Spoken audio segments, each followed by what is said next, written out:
Hi, I'm Rachel, a physical therapist here at Texarkana Therapy Center.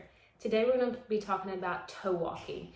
Many kids walk on their toes for many different reasons, but a few tips I'm going to share with you today are just how you can start it at home to try to decrease their toe walking.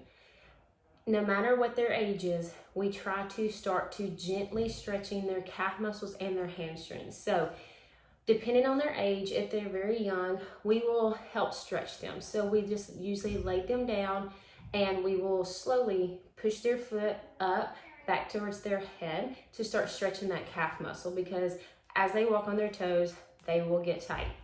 The older they are, we like to try to teach them how to self-stretch.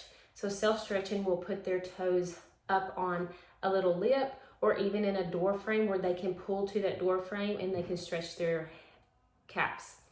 Hamstrings are usually tight too.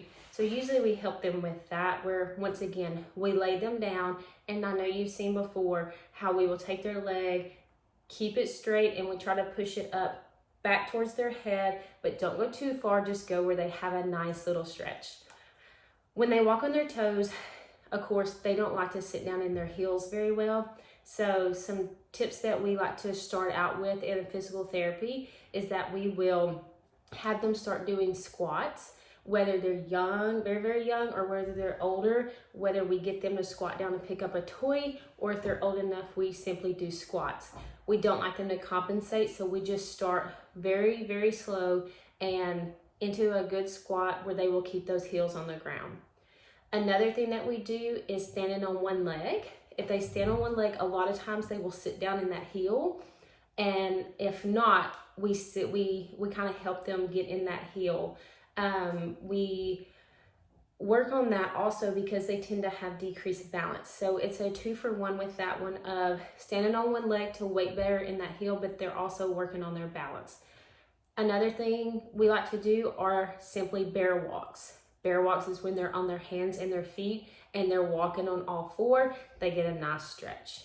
Another one that we like to do is a crab walk. A crab walk is just the opposite. They sit down and then they come up on their hands and their heels and they walk like that too, which at that point, if they're walking on their heels, they're pulling their toes up, and so they're getting that nice heel strike. They're also working on their core. A lot of times with toe walkers, the core is not the strongest, so that also helps work on their core. Another thing, just speaking of core, is simply can get them to do sit-up type of exercises because their core tends to be weak. Other than that, if they are not getting that down, we would love to see them here at Texarkana Therapy Center, and we look forward to talking to you next week.